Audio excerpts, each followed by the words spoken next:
안녕하십니까? 네. 네, 오늘도 하나님의 복음이 들려진다는 것은 복인 것 같습니다. 오늘 하루를 저에게 주신 이유가 오늘 하나님께서 또 기회를 주시고 하나님을 알고 만날 수 있는 기회를 주셨다, 이렇게 생각이 됩니다. 자, 성경을 이렇게 읽으면서 보니까 하나님이 사람을 창조하셨습니다. 그리고 창조하시고 나서 창조하실 때 사람에게 귀를 만들어 주셨고 입을 만들어 주셨습니다. 그 이유가 성경에서 뭐라고 있나, 왜 그랬나 이렇게 찾아보니까 하나님의 말씀이 들려질 때 듣기 위해서 귀를 만드셨고 그 들은 말씀에 응답하기 위해서 입을 만드셨다 하는 그 목적 외에 더 큰 목적을 저는 성경에서 발견하지 못했습니다. 내 귀가 내가 듣고 싶은 것을 듣고 내 입이 내가 하고 싶은 말만 하기 위해서 만들어진 것이 아닌 것을 성경에서는 분명히 얘기하고 있습니다.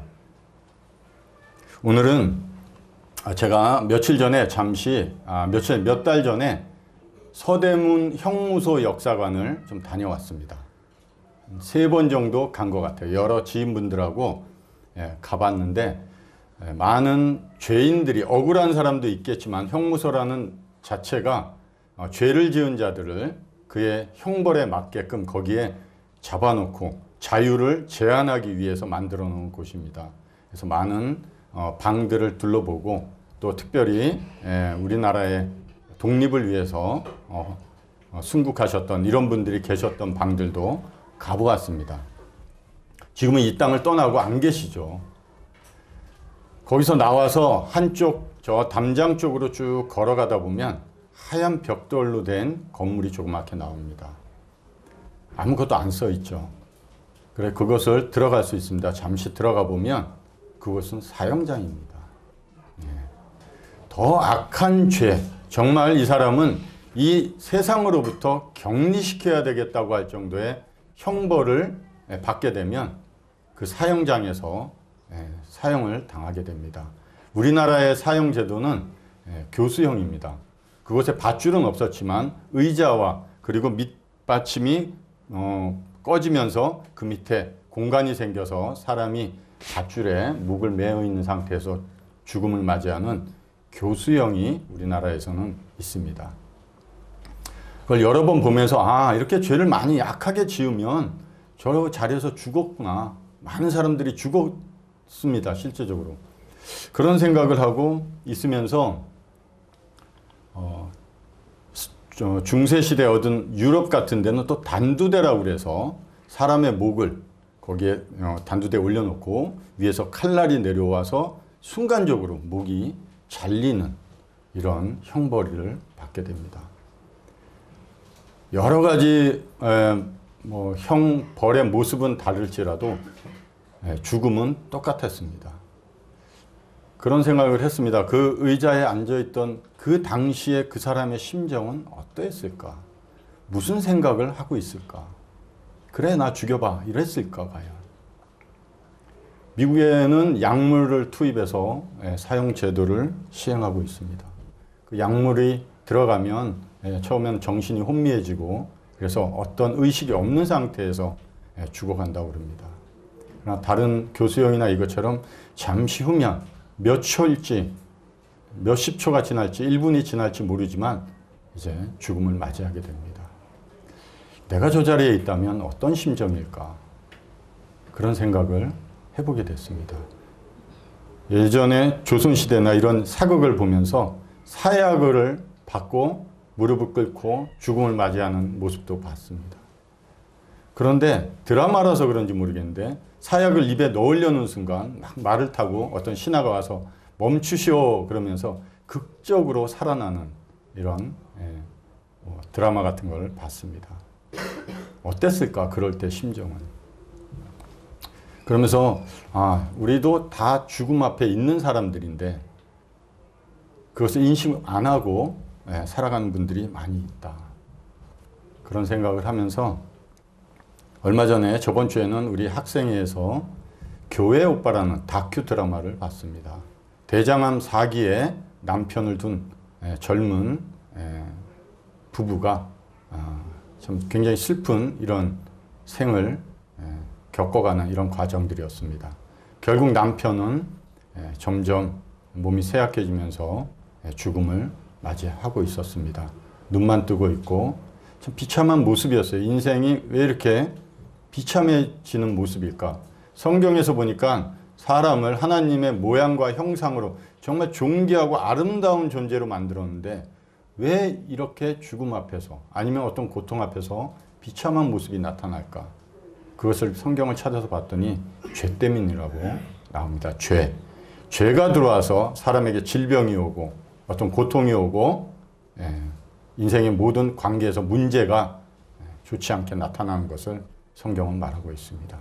결국 죽음 또한 죄 문제로 인해서 죽음이 왔습니다. 히브리서 2장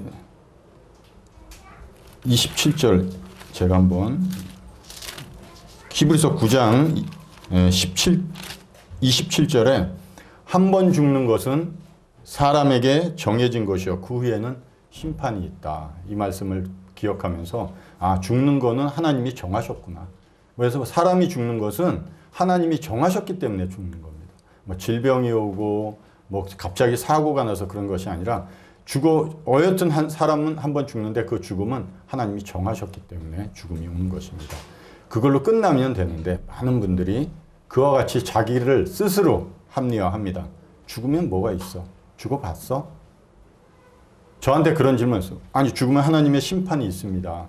죽어봤어? 그럼 죽으면 뭐가 있습니까? 아무것도 없어. 그래서 제가 물었어요. 죽어보셨냐고. 근데 성경은 우리 인간의 모든 이 세계에 대한 것들을 자세히 기록하고 있습니다.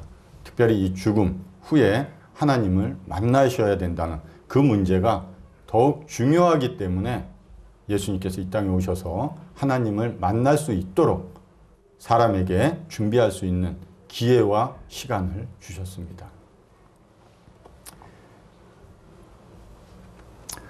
오늘은 죽음 앞에 있는 두 명의 사람의 모습을 좀 보겠습니다. 예수님이 십자가에 돌아가실 때 좌에 우에 한 명씩 같이 십자가에서 죽어가고 있는 이 사람들의 모습이 성경에 기록되어 있습니다.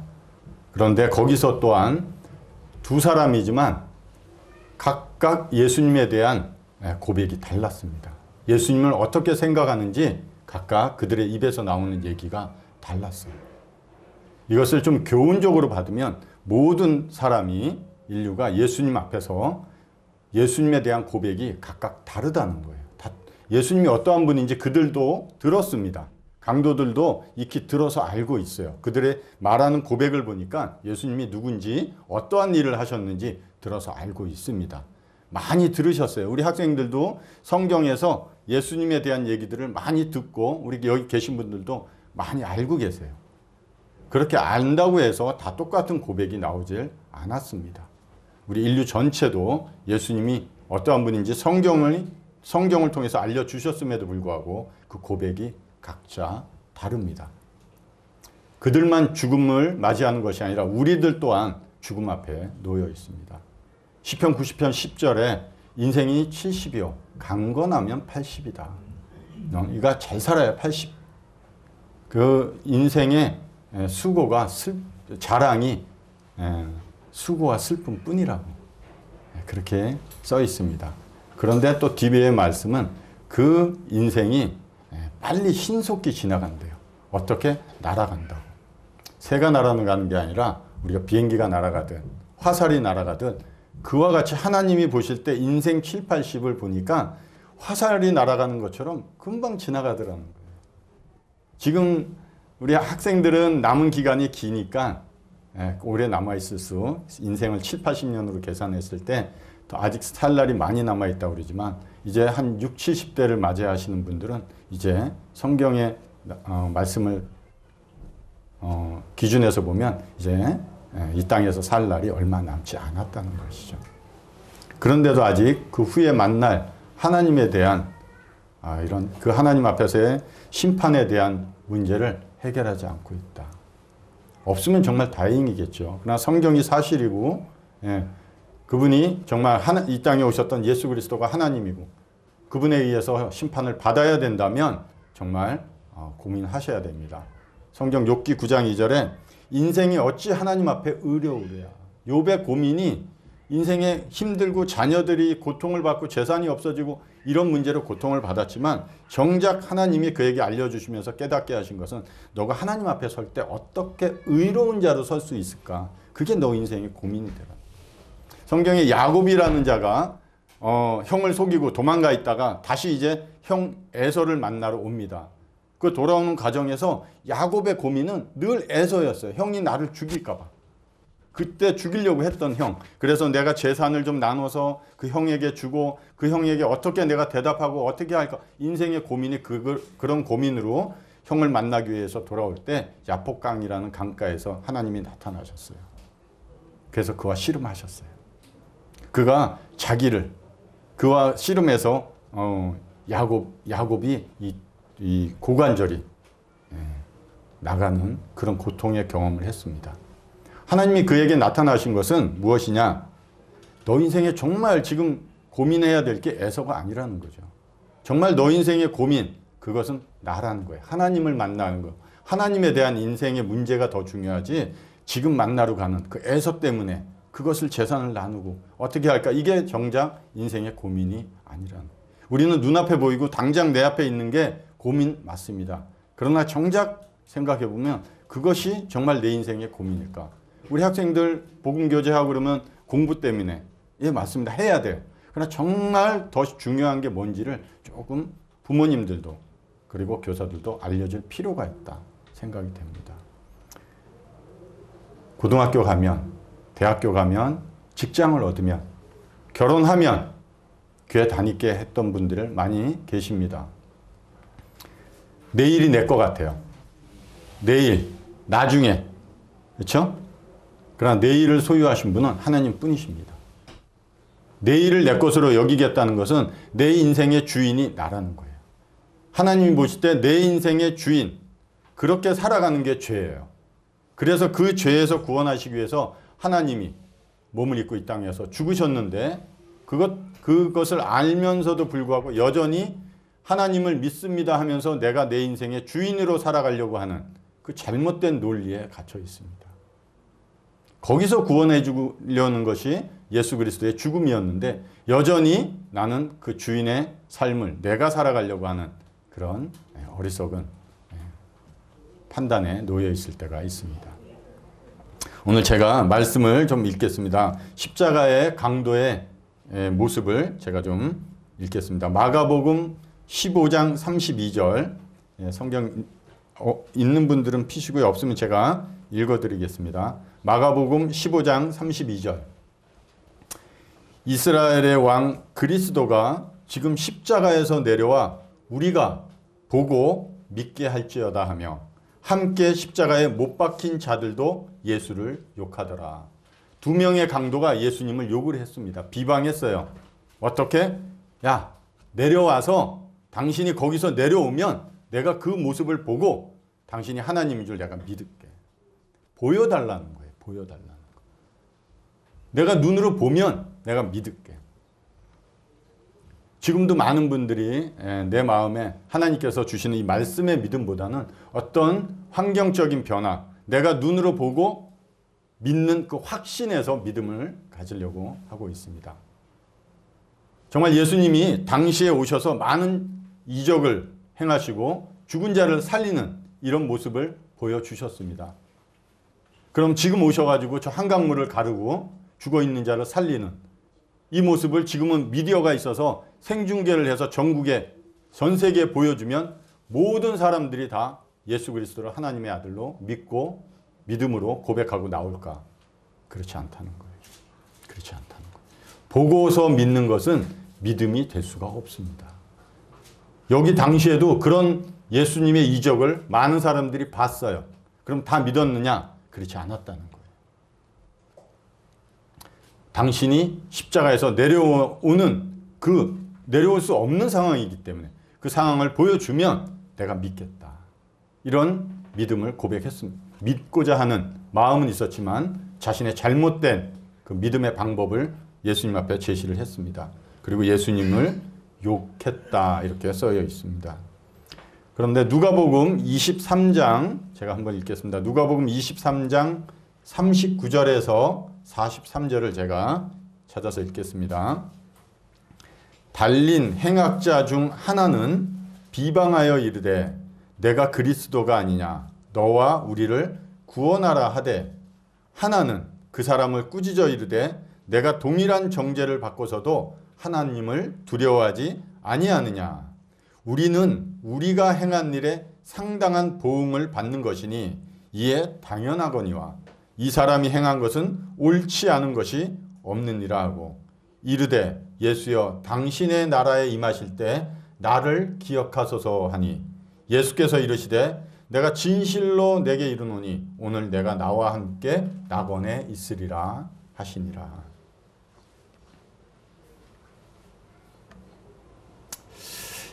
예수님이 십자가에서 죽어가고 있는 그 상황에 양쪽에 두 명도 형벌을 받고 죽음을 맞이하게 됩니다.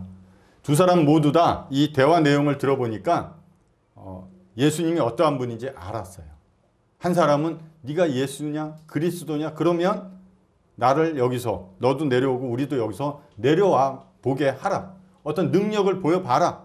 그럼 내가 믿을게 하는 고백을 하고 한 사람은 자기가 들었던 처음에는 욕을 했지만 점점 시간이 짧은 시간이지만 이 시간 속에서도 이 죽음 앞에서도 한 사람의 고백은 바뀌었어요. 처음엔 욕을 했지만 바뀌었습니다.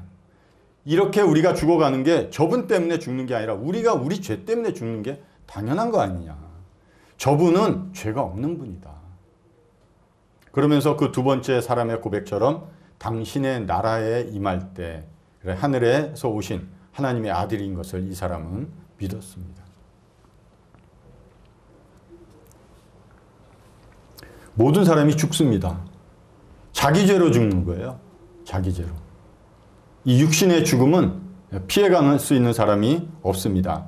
에레미야 31장 30절에 누구나 자기의 죄악으로 말미암아 죽으리라.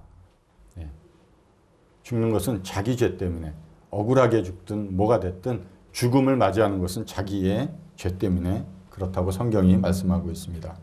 그런데 이런 죽음 앞에 있는 자들, 이런 자들에게까지 그 죽음 앞에까지 예수님이 찾아오셨습니다.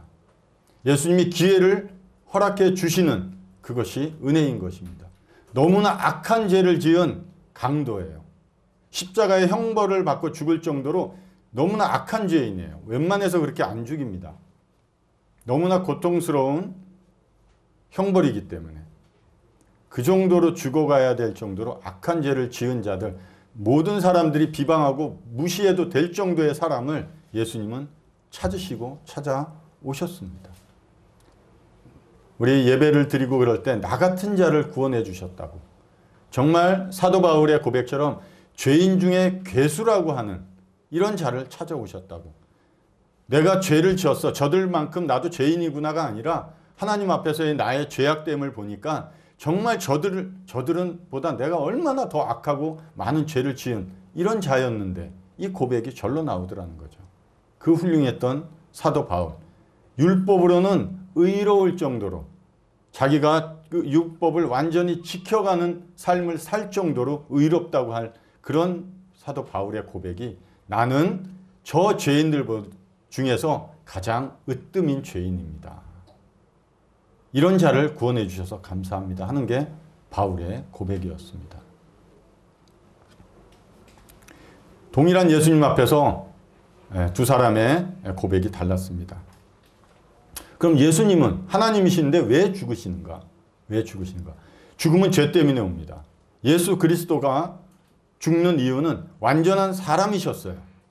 완전한 사람으로 오셔서 사람의 죄를 담당하셨습니다. 예수님도 죽으시는 이유가 죄 때문에 죽으시는 겁니다.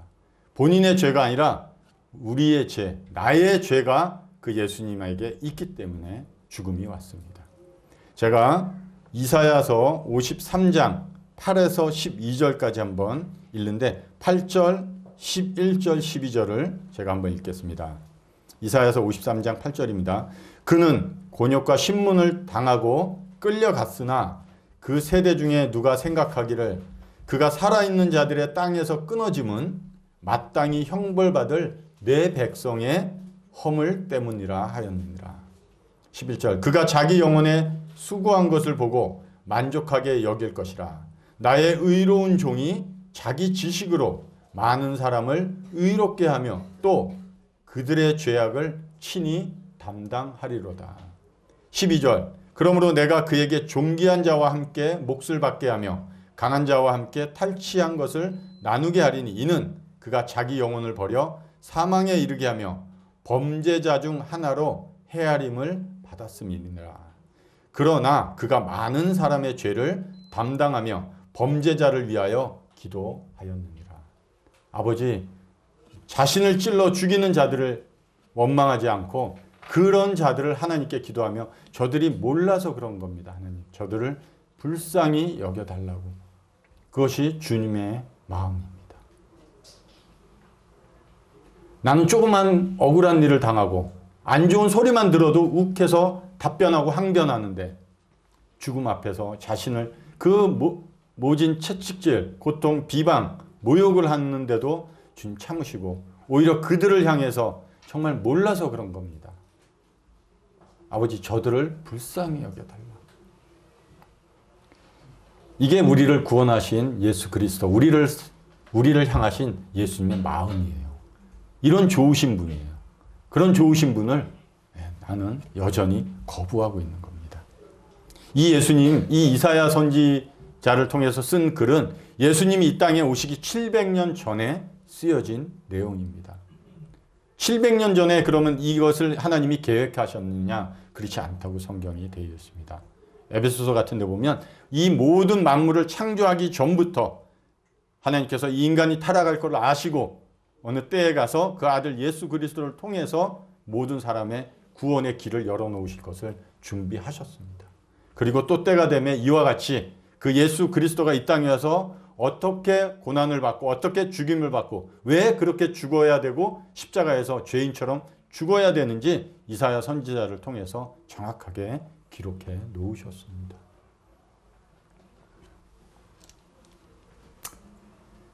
그가 많은 사람의 죄를 담당하며 범죄자를 위해서 기도했다. 주님이 여전히 아직까지 하나님 앞에서 죄 문제가 해결되지 않은 사람을 위해서 주님이 이와 같이 기도하고 계신다는 거예요.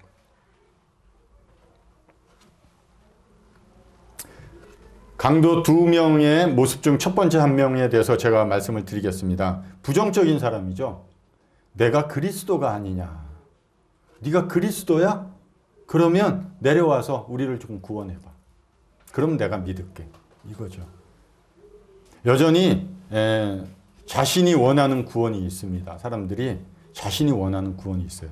성경에 여러 가지 안진뱅이든 소경이든 어떤 사람이든 보면 자기가 원하고 바라고 있는 구원의 생각들이 있어요. 방법들이 가지고 있어요. 이렇게 해주면 제가 믿겠습니다. 믿음의 주체가 내가 되려고 하는 사람이 있고 어떤 상황이 변화가 되면 이것이 하나님이 저를 구원하신 증거로 알고 믿겠습니다 하고 기다리는 사람들이 있습니다. 그러나 이 사람들 이렇게 뭔가 눈으로 확인하고 어떤 외적인 것을 통해서 믿으려고 하는 이것은 성경에서 말하는 믿음이 아님에도 불구하고 여전히 이런 것을 기다리는 자의 마음의 자세가 부정적이었습니다. 그리스도를 받고자 하는 마음이 없어요. 보여주면 믿을게. 과연 보여주면 이 사람들이 믿었을까 하는 생각도 듭니다. 죄성, 너 죄인이야 할 때 죄가 나의 주인이라는 건 내가 죄에 끌려가는 존재인 건 맞아요. 죄와 내가 죄가 아닙니다. 하나님이 심판하시는 건 죄를 심판하세요. 지옥을 만드신 이유는 우리를 지옥에 보내는 것이 아니라 죄를 지옥에 보낸 거예요. 나는 하나님의 모양과 형상으로 지음받은 귀한 존재입니다. 그래서 구원해주고 싶은 거예요. 그 아드님을 십자가에 죽이시면서까지 왜 나 같은 자를 구원해 주실까? 하나님의 모양과 형상으로 하나님과 영원히 함께하고자 하는 존재, 그 귀한 존재예요. 우리는. 그래서 구원해 주시기를 원하시는 거예요. 그런데 여전히 죄의 종노릇하면서 끌려다니는 거예요. 스스로 나올 수 없기 때문에 거기서 구원해 주시기 위한 것입니다. 죄가 들어오니까 죄의 유혹에 넘어간 자들의 대표적인 모습이 창세기 3장에 나옵니다. 하나님이 아담과 하와를 만들었는데 결국 하나님의 말씀에 벗어나는 이 죄가 사단의 유혹에 사람이 빠져서 그 죄를 저질렀습니다. 그가 주범이고 우리는 공범이 된 거예요. 공범이라고 해서 죄가 없는 것은 아닙니다. 그렇죠? 그가 유혹을 할 때 나도 동의했기 때문에 그 죄값이 나에게도 있는 거예요. 제가 창세기 3장 11절 12절을 한번 보겠습니다. 하나님이 아담을 찾아와서 말씀을 어기고 찾아와서 이렇게 말씀합니다. 내가 너에게 먹지 말라 명한 그 나무 열매를 네가 먹었느냐. 잘못했으면 우리 학생들도 부모님 앞에 잘못했으면 잘못했습니다 얘기하죠. 용서해 주세요 얘기하는데 참 착해서 그래요. 아직 죄성이 들어오면 어떠냐. 그 다음에 아담이 대답합니다. 아담이 이르되 하나님이 주셔서 나와 함께 있게 하신 여자 그가 그 나무 열매를 내가 줌으로 내가 먹었습니다. 하나님 왜 그 여자를 만들어서 나에게 보내줘서 죄를 짓게 하십니까? 하나님 책임 아닙니까? 이게 하나님 앞에 죄가 나타나는 반응이에요. 우리 인간이 나타나는 반응이 아니라 나의 주인 노릇하고 있는 죄가 그 하나님에 대해서 이와 같이 반응하게 만듭니다. 그럼 만들면 내가 안 따라하면 되지. 그렇지 않아요. 왜? 그가 주인이고 나는 종이기 때문에 시키는 대로 해야 돼요. 요한계시록에 가서 나중에 하나님 앞에 아마겟돈 무기또에서 전쟁할 때도 그와 같이 내가 하나님을 대적하지 않습니다. 내 주인이 시키기 때문에 해야 돼요. 여러분. 어쩔 수 없습니다. 왜? 그가 주인이니까. 하나님을 대적하게 되는 날이 있다는 거예요. 이렇게 원망하는 자에게 예수님이 아무 대답도 하지 않으십니다. 네가 그리스도냐? 네가 그리스도야? 그럼 내려와서 나를 여기서 구원해 보라고. 그럼 내가 믿겠다고.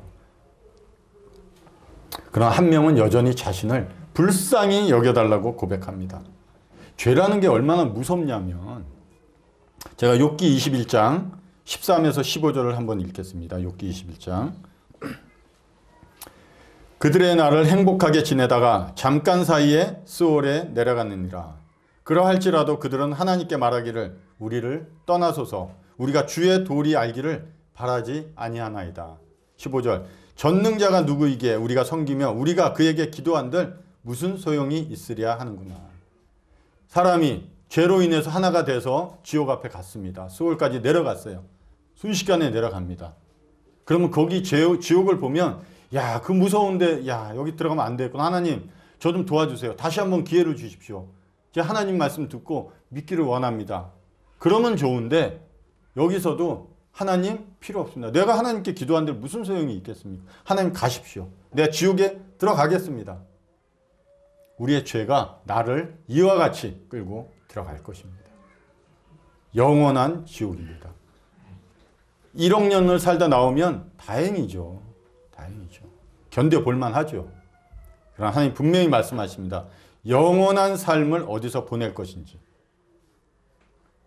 십자가에서 내려와서 우리가 보고 믿게 하라. 어떤 걸 원하고 계십니까? 내가 하나님 앞에 저 구원받고 싶습니다 하는 분들이 많이 계세요. 다들 성경을 읽었고 예수님에 대해서 들었고 우리 아이들도 어려서부터 듣고 알고 있습니다. 구원받아야 될 필요성에 대해서도 알고 있습니다. 그럼 예수님께 무엇을 요구를 하고 계시나요? 어떻게 해야지 예수님께서 나를 구원해 주시리라고 생각하시나요? 특히 우리 학생들도 그렇고. 예수님이 무엇을 해주셔야지 내가 구원받을 수 있을까요? 2000년 전에 십자가에서 다 이루었다고 말씀하시고 다 마쳤다는 거예요. 6일 동안 창조하시고 7일째 안식하셨다는 것은 가서 쉬라는 게 아니라 할 일이 없다는 거예요. 더 마치셨다는 거예요. 여러분을 위해서 이 죄인들이 하나님께 나올 수 있는 그 모든 문제에 대해서 하나님이 마치셨다는 거예요. 더 이상 하실 게 없어요. 그런데 나는 뭘 하나님께 아직까지 요구하고 이것을 해주면 나는 구원받겠습니다. 내가 믿겠습니다 하고 자판기 앞에서 나의 나오는 믿음을 동전을 집어넣고 자판기에서 나오는 음료를 기다리는 것처럼 내 마음이 그와 같지는 않은가. 벌써 말씀해 주셨습니다. 그럼에도 불구하고 다시 한번 얘기해 주십시오 할 수는 있어요. 듣고 싶습니다.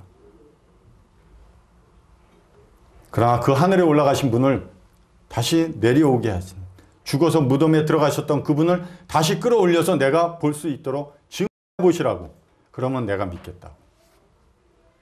그게 우리가 요구하는 믿음은 아닌지 생각해 보시면 됩니다.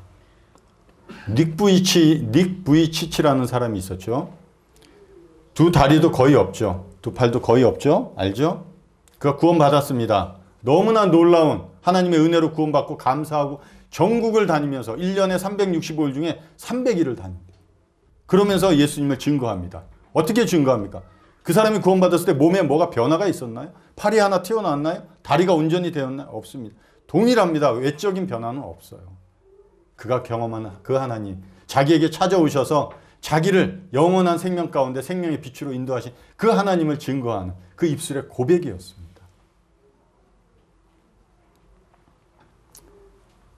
두 번째 강도가 그와 같이 얘기합니다. 당신의 나라에 임하실 때 나를 기억해 주소서. 정말 예수님, 제가 예수님 믿습니다. 이제 믿으니까 저 좀 내려오게 해주세요. 여기서. 이 환경에서 좀 벗어나게 해주세요. 너무나 힘들고 두렵습니다. 저 이 죽음 앞에서 너무나 무섭습니다. 저 여기서 내려오게 해주세요. 아니면 주님, 당신의 나라에, 하늘나라에 가실 때 제 이름이 이렇습니다. 제 이름 석자 기억해 주십시오. 그러지 않았습니다. 그냥 보잘것없는 저 죄인, 제가 스스로 지은 죄 때문에 죽을 수밖에 없는 저입니다. 그러나 저를 기억해 주십시오 하고 겸손히 그 앞에 자신의 마음을 낮추는 그 자세가 죄인의 자세의 모습이 아닌가. 그게 우리들이 하나님 앞에서 말씀을 들을 때 가져야 될 마음의 자세가 아닌가. 한번 얘기해 보십시오. 오늘 한번 들을게요. 에스겔서에도 그런 말씀이 있습니다. 에스겔아, 너희 백성, 이스라엘 백성이 담벼락에 나와서 따뜻한 양지 곁에 앉아가지고 야, 얘기해봐. 하나님 말씀 한번 얘기해봐. 내가 들을게. 그리고 듣고 나서 박수 한번 쳐주고 떠나는 객석의 방청객과 같은 사람들이 있다는 거예요.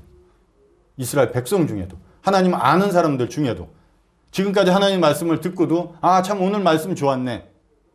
그러고 그냥 오늘 또 교회 가고 다음 주에 와서 오늘은 어떤 말씀 들을까? 그것이 하나님의 말씀을 대하는 어리석은 자들의 태도였습니다. 하나님이 그거를 평가하신 거예요. 하나님은 선하시다. 하나님은 공의롭다. 이런 말씀이 들리면 내가 두려워해야 돼요. 왜? 그 선하신 분은 옳지 않은 것, 어느 것 하나라도 그냥 두지 않으십니다. 그런 자를 하나님의 모든 열심을 가지고 그런 자를 찾아내서 지옥에 보내실 거예요. 그런 하나님이 성경에 나오는 하나님이에요. 선하시다 그러면 참 좋으신 하나님.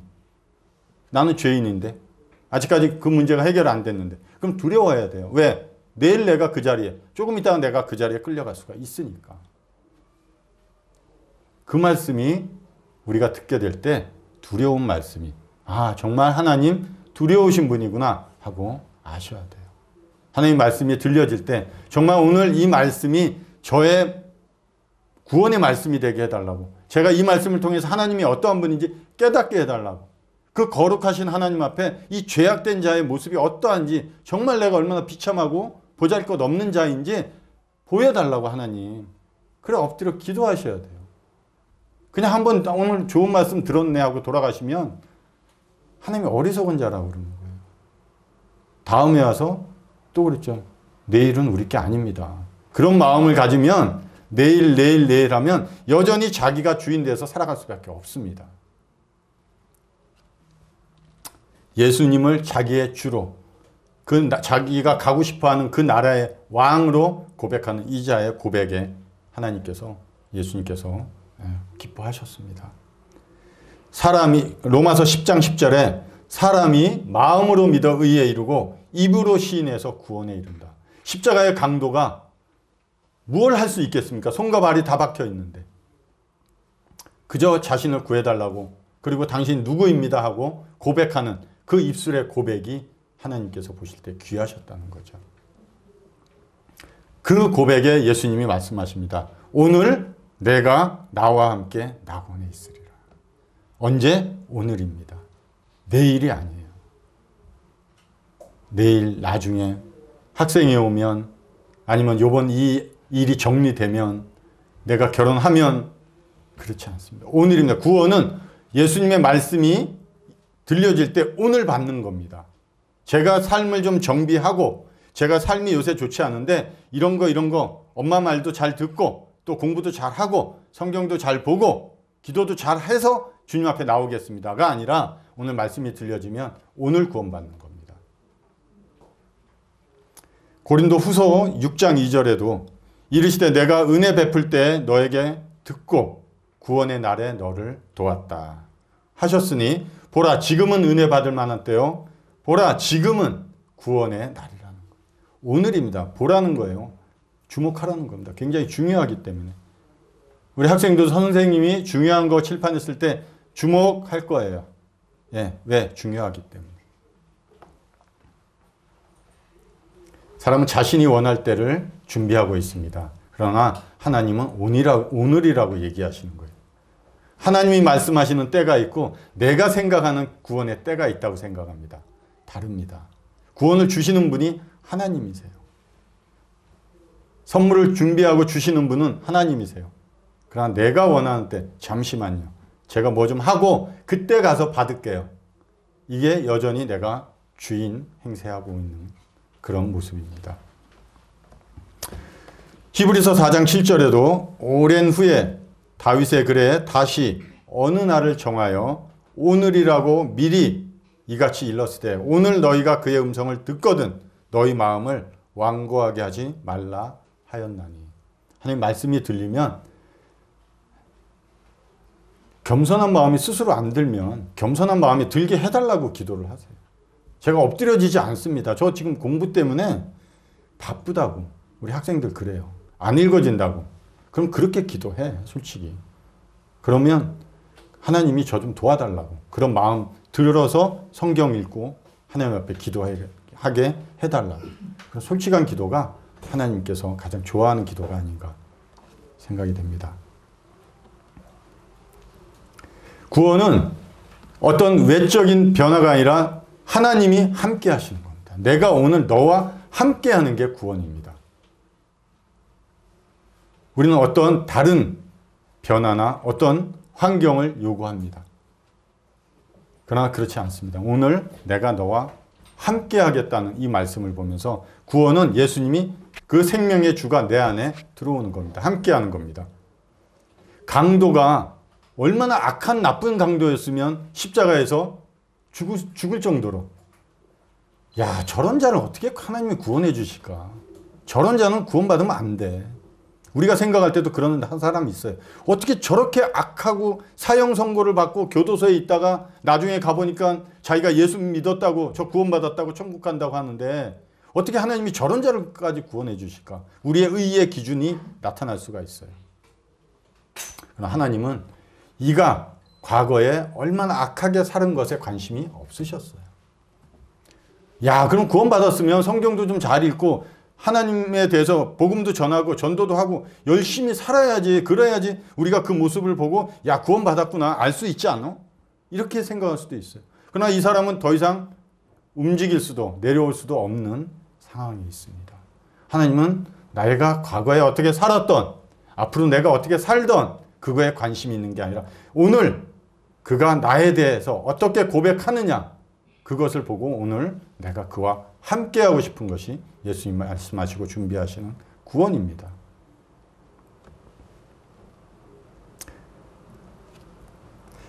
당신의 나라에 임하실 때 나를 기억하소서.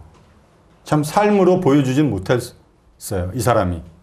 그냥 예수님의 말씀만 그에게 들려졌습니다. 호세아서 14장 2절에 너는 말씀을 가지고 여호와께로 돌아와서 아뢰기를 모든 불의를 제거하시고 선한 바를 받으소서. 우리가 수송아지를 대신하여 입술의 열매를 주께 드리나이다. 마음으로 믿고 입으로 고백하는 것이 과거에 이스라엘 백성들이 죄 문제를 해결하여서 가장 좋은 숫소를 하나님 앞에 드리는 것보다 입술의 열매를 하나님이 더 귀하게 보신다는 거예요. 어떤 악한 자라도 구원해 주시는 게 하나님의 은혜입니다. 하나님은 벌써 용서하시고 기다리고 계시는 분이 우리의 아버지라고 성경에 또 말씀하고 있습니다. 돌아올 때 참 우리 아버지 참 좋으신 분이야. 하나님이 참 좋으신 분이야는 아는데 그가 탕자가 집에 밖에 나가서 살다가 돌아오지 않으면 그 좋은 아버지를 경험하지 못했습니다. 그가 좋은 아버지가 어떤 분인지 알아요. 그러나 그가 여전히 밖에서 돌아오지 않았으면 자신을 멀리서부터 기다리고 용서하고 기다리고 팔 벌려서 안아주는 그 아버지를 경험할 수 없습니다. 그 아버지와 함께 할 수가 없어요.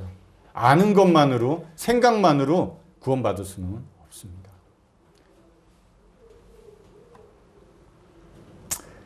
지옥에 가는 게 하나님이 지옥에 결코 보내는 건 아닙니다. 사단을 위해서 사단은 지옥에 보내세요. 왜냐? 그거는 죄의 동기가 그들을 자신 스스로에게 나왔습니다. 그건 죄 자체예요, 그들은. 그러나 우리는 그 죄의 유혹에 들어간 자, 우리 스스로 죄가 나올 수 있는 존재가 아닙니다. 왜? 하나님의 모양과 형상으로 지음받은 존재이기 때문에. 그런데 하나님이 알려주십니다. 지금도 여러분 앞에 두 갈래의 길을 두십니다. 내가 스스로 선택해서 지옥으로 가고 있는 거예요. 에레미야 21장 8절에 여호와께서 말씀하시기를 보라 내가 너희 앞에 생명의 길과 사망의 길을 두었노라 너는 이 백성에게 전하라 하셨느니라. 제가 여러분에게 전합니다. 하나님이 말씀하시래요. 너의 앞에 두 가지의 길을 하나님이 두고 있다. 하나는 생명길이고 하나는 사망의 길이다. 볼 수 있어요. 알 수 있어요. 충분히 알려줬어요. 그 결과가 내 인생에 갔을 때 왜 나를 지옥에 보내셨습니까? 할 수 없다는 거예요. 왜? 내가 선택해서 왔으니까. 정리하겠습니다. 많은 사람들이 자기가 원하는 때, 자기가 원하는 구원의 방법을 생각하고 있습니다. 그것을 버리시기 바랍니다. 오늘이래요. 오늘 하나님께서 너와 함께 있겠다. 내가 너와 함께 하겠다는데 무엇이 더 필요할까? 무엇이 더. 어린아이가 두려우면 아버지가 함께하는 것만큼 강한 힘이 어디 있을까? 성경을 열어서 보십시오. 성경에서만이 구원의 문제를 해결할 수 있는 답이 있습니다. 디모데후서 3장 15절에 또 어려서부터 성경을 알았나니 성경은 능히 너로 하여금 그리스도 예수 안에 있는 믿음으로 말미암아 구원에 이르는 지혜가 있게 하느니라. 지식은 많이 쌓았어요, 이제. 그렇죠? 많이 들어서 이제 어떤 분인지 알고 있어요. 지혜는 그 지식을 사용하는 게 지혜입니다. 배드민턴이 얼마나 훌륭하고 채가 가볍고 좋은 건지 알죠? 그러나 그걸 사용하지 않으면 의미가 없어요. 아는 것으로 그치면 의미가 없습니다. 누가 얘기했습니다. 내가 지금 여기 서 있으면 여기는 땅이에요.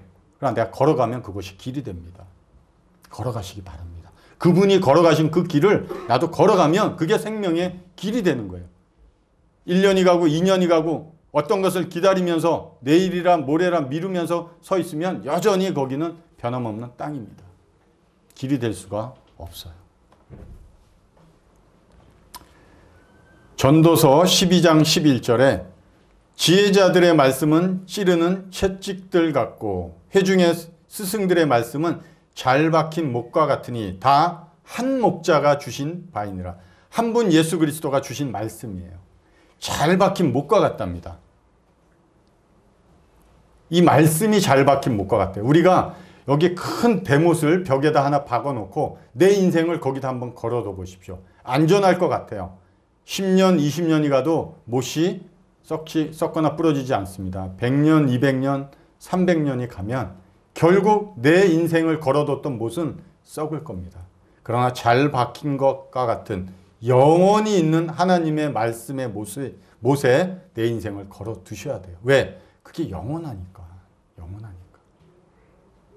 거기에다 걸어두지 않고 내 생각, 내가 원하는 구원의 방식에 내 인생을 거기다 걸어두면 불안합니다.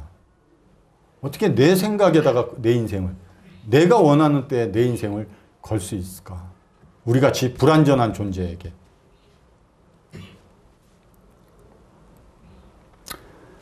주변에 그리고 내 앞에 어렵고 힘든 환경이 있을 거예요. 우리는 그 환경에서 벗어나고 싶어 합니다. 그래서 기도합니다.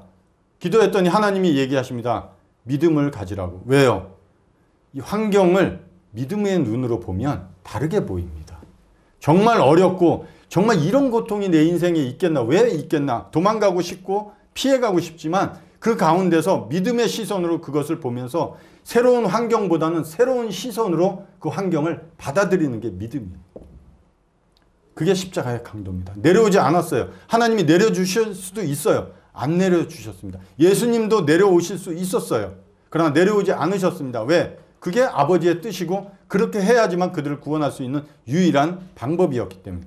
하나님의 일꾼들, 천사가 눈에 보이지 않는 천사들이 그 주인인 예수님이 십자가에 못 박혀 있는데 주변에 가득했을 것이라 보입니다.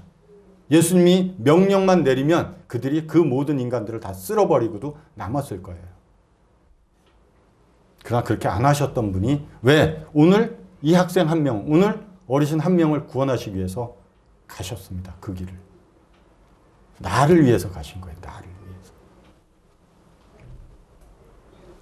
오늘도 성경을 여셔서 이 영원하신 말씀, 이 말씀을 찾으십시오.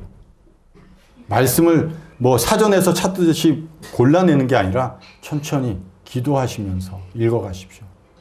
기도는 하는데 성경을 열지 않으면 이 성경에 지혜가 있다고 그러는데, 구원에 이르는 지혜가 있다고 그러는데, 예수 그리스도 안에 믿음이 있다는데 그 믿음이 내게서만 나오려고 하고 잘못된 생각으로 믿음을 믿음을 내 안에서 끌어내려고 하지 마십시오. 믿음은 와야 됩니다. 성경을 열어서 꼼꼼히 읽어보시면 오늘 내가 나와 함께 낙원에 있으리라 이 말씀이 마음에 들어올 겁니다. 감사드리고요. 돌아가셔서 기도하시면서 성경 읽어보시기 바랍니다. 감사합니다.